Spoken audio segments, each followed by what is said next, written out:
చెలసాని శ్రీనివాస్ గారు railway Koduru Janasena MLA, అదేవిధంగా ప్రభుత్వ విప్ శ్రీధర్ గారు వీడియో ఒకటి బయటకు వచ్చిన పరిస్థితి.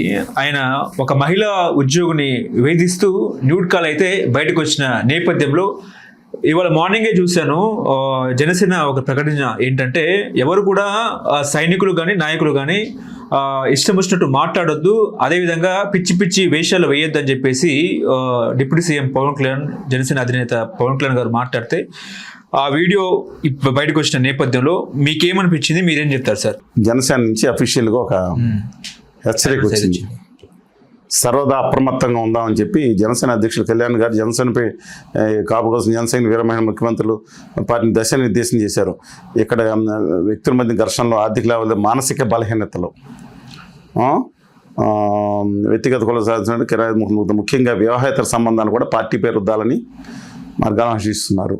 వివాహేతర సంబంధాల విషయంలో దీన్ని మనం తీవ్రంగా ఖండిస్తున్నాం. పరమాయత ప్రయాణంలో తోడినడు జన సైనికులు మా కృతజ్ఞతన మన అన్ని వేళ మనం అప్రమత్తంగా ఉండాలని సూచించారని చెప్పి గవర్నీయులు హరిప్రసాద్ గారు, జనసేన అధ్యక్షులు, రాజకీయ కార్యదర్శి, ఎమ్మెల్సీ కూడా వారు జనసేన కేంద్ర కార్యాలయం నుంచి వచ్చింది, అఫీషియల్గా వచ్చినట్టుంది.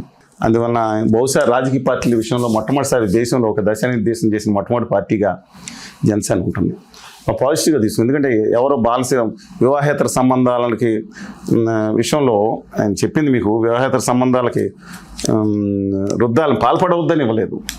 సరే, ఆయన ఉద్దేశం అదే ఉంటుంది. రచ్చను కూడా పార్టీ పేరు రుద్దామని చూస్తున్నారు. వివాహేతర సంబంధాలు వద్దని కానీ లేదా ఇంకోటి కానీ అని కాదు.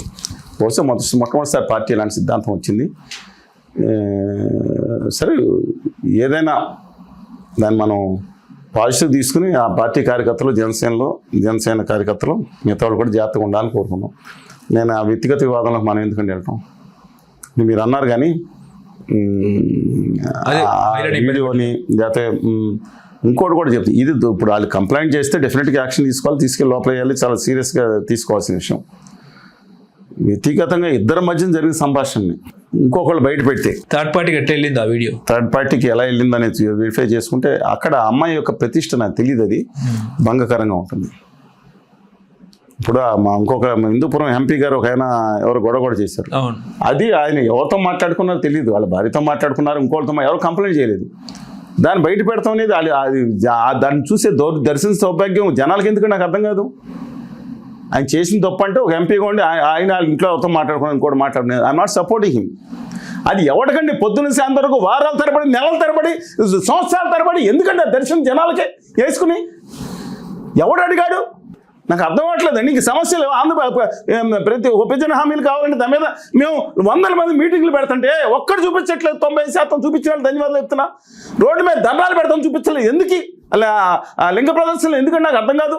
అసలు నాకు ఏమైనా అర్థం ఉందా మీకు? సమాజానికి కావాల్సింది ఇదే అండి. ఎస్, వాళ్ళు ఖండించండి. ఆ వీడియో వైరల్ చేసి వచ్చేంత వరకు సాగు కొడతారు జనాలు. సస్తారండి జనాలు. డెఫినెట్గా మహిళ కానీ ఏమన్నా చేస్తే కేసు పెట్టి లోపల వేయండి, తీవ్ర కఠినమైన శిక్షణ వేయండి, రద్దు చేసేయండి శాసనసభ్య సభ్యత్వం. మళ్ళీ శాశ్వతంగా రాజకీయాలు రాకుండా ఉండండి. వాళ్ళు అబ్జెక్షన్ చేస్తే ప్రూవ్ అయితే అర్థమైంది కదా. వాళ్ళు ఎవరితో చేసుకున్నా తెలియదు. నిజంగా అయితే కనుక ఖచ్చితంగా ఖండించాల్సిందే. వేధింపులు ఖండించడం ఏంటి? అరెస్ట్ చేయాలి వెంటనే 2 నిమిషాలు. పార్టీకి రుద్దాలనేది అంటే వాళ్ళు ఏం చేయలేదు, చేశారు నేను చెప్పలేనండి అది. ఎందుకంటే ఇప్పుడు ఆర్టిఫిషియల్ నేమ్స్ కూడా వచ్చేస్తున్నాయి. అలా అని చెప్పి మనం మహిళా హక్కులు కాదని లేదు. వాళ్ళిద్దరు ఇష్టపడ్డారనుకోండి, ఎక్కడ వీళ్ళు కాదు వేరే చోట్ల ఎంపీ గారు, మీకు ఎందుకంటే నాకు అర్థం కాదు. నాకు అర్థం వేయకూడదా అంటే ఎవరు ఒక దేశ అధ్యక్షుడు లేకపోతే ఇంకొకళ్ళు కలిపి ఏదో వాళ్ళిద్దరు ఇష్టపడ్డారు. అది సుప్రీంకోర్టు గైడ్లైన్స్ లేవా? ఇద్దరు వ్యక్తుల మధ్య జరిగిన పర్సనల్ దాన్ని ఏంటి ప్రాబ్లం, ఏంటి సమస్య ఏంటి? ఒకళ్ళు కంప్లైంట్ చేయాలి కదా.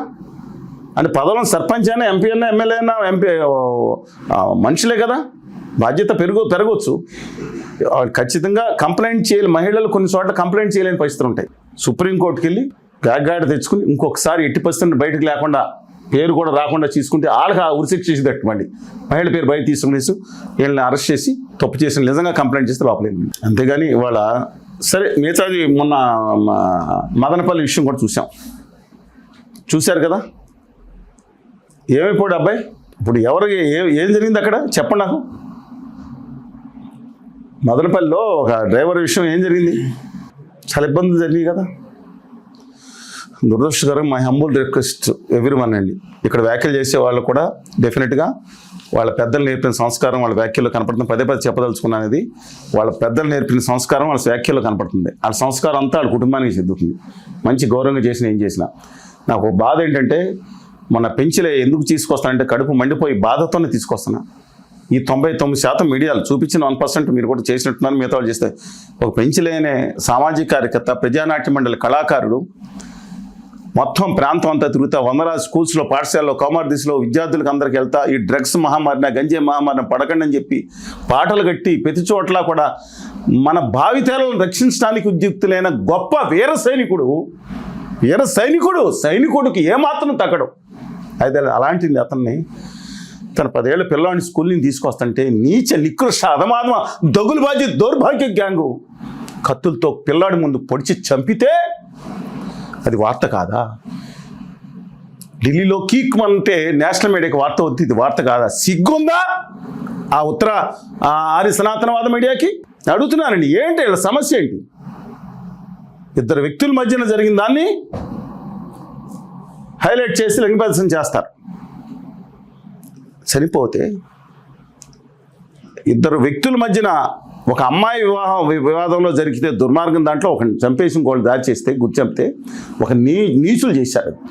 చేస్తే ఒక కుల వివాదం రాగానే రాష్ట్ర ప్రభుత్వం స్పందించేసి వాళ్ళకి ఇది భూమి ఇచ్చింది, నిధులు ఇచ్చారు, అన్నీ ఇచ్చారు, ఇవ్వాల్సిందే. కానీ దేశం కోసం ప్రాణం అనిపించిన అతనికి గురించి ఏం చేశారు? నేను అడుగుతా ఉన్నాను, మమ్మల్ని తొక్కేయండి. 95% మేజర్ మీడియా మా చర్యలను, మా యొక్క ఉద్యమాన్ని చూపించడం మానేసింది. With due respects, I don't want to blame any journalist because they must have their own reasoning. నేను తప్పు మాట్లాడలే, మీరు ఇన్నాళ్ళు బట్టి చూస్తున్నారు. 30 ఏళ్ళ నుంచి పోనీ ఏ రోజున అనుచితంగా కానీ అసభ్యంగా కానీ ఎవరి గురించి మాట్లాడలేదు కదండి. చెప్పులు పెట్టి కొట్టలేదు కదా చర్చల్లో. నేను చెప్తున్నాను, గౌరవంగా ప్రజల హక్కుల కోసం, మానవీయ కోసం కోణంగా మాట్లాడతాం, పరుషంగా మాట్లాడి, అసభ్యంగా అనుచితంగా మాట్లాడలేదు. మమ్మల్ని బహిష్కరించారు. సర్వాంగ సుందరంగా ప్రదర్శన చేసే వాళ్ళందరూ ఆహ్వానిస్తున్నారు. దీంట్లో కాదు, దాంట్లో కాదు, దీంట్లో అన్నింటిలోనే మమ్మల్ని బహిష్కరించేందుకు మేము ఏం తప్పు చేసాం? తెలుగు జాతి బాగుండాలని కోరుకుంటాం మేము తప్ప. ఇప్పుడు నేను కూడా మీరు మాట్లాడారు, దాని మీద సుందరంగా వర్ణిస్తా మాట్లాడితే 10 లక్షల వ్యూస్. దాంట్లో పోకిరి సినిమాలో చెప్తాడు కదా సాయి షిండే, ఇలా మాట్లాడా ఈ ఒక హైలైట్ ఇవ్వగానే సూపర్. వద్దండి, దయచేసి శాసనసభ్యులకి, పార్లమెంట్ సభ్యులకి, ప్రజాప్రతినిధులకి మీరు ఆదర్శంగా ఉండాలి. జనాలకి మీరు పనిచేసేటట్టు ఉండాలి. అంటే ఎమ్మెల్యే వీడియో బయటికి రావడం అనేది ఇప్పుడు ఇది కూటమికి మచ్చనా, లేకపోతే జనసేనకు మచ్చనా, లేకపోతే 3 పార్టీలు దీన్ని ఆపాదించవచ్చా? ఏ పార్టీకి ఆపాదించాలంటే ఏం చెప్తారు? ఇప్పుడు బీజేపీ ఎట్లా రియాక్ట్ అవుతుంది, టీడీపీ ఎట్లా రియాక్ట్ అవుతుంది? అది నిజమైతే మగజాతికి, మానవత్వానికి మచ్చ. వీళ్ళ సంగతి ఏముందండి? పార్టీలు టొంగు వీళ్ళందరి గురించి మాట్లాడకుండా వాళ్ళు అధికార ప్రతినిధులు ఉంటారు కదా. దీని మీద పవన్ కళ్యాణ్ ఎట్లా రియాక్ట్ అవుతారో తెలియదు. కళ్యాణ్ గారు ఆల్రెడీ రియాక్ట్ అయ్యారు కదా, జనసేన అధ్యక్షులు ఆల్రెడీ రియాక్ట్ ముందే వచ్చి ఉంటుంది. మీకు వచ్చి మీకు 30 ముందు అందదా, ముందే ఇచ్చారు. అప్పుడు ఆయన వివాహేతర సంబంధాల గురించి ఇలా బయటకు రావడం అనేది ఆయన మాట్లాడారు కదా, నిన్ననే వచ్చినట్టుంది ఆ వీడియో. సరే, ఆయన టార్గెట్ చేస్తారు మళ్ళీ వివాహేతర సంబంధాలని, దుర్మార్గం అది వాళ్ళ ఇష్టం అండి. పవన్ కళ్యాణ్ ఇంట్లో ఎవరిని వచ్చి చెప్పారా? నిన్న కూడా చూసాను దాని మీద కొన్ని కామెంట్స్. ఈయన వివాహేతర సంబంధాలు కాబట్టి ఆయన కాకుండా పెళ్ళికి, ఇవన్నీ అనవసరం కదండి అది రాజకీయాల్లో.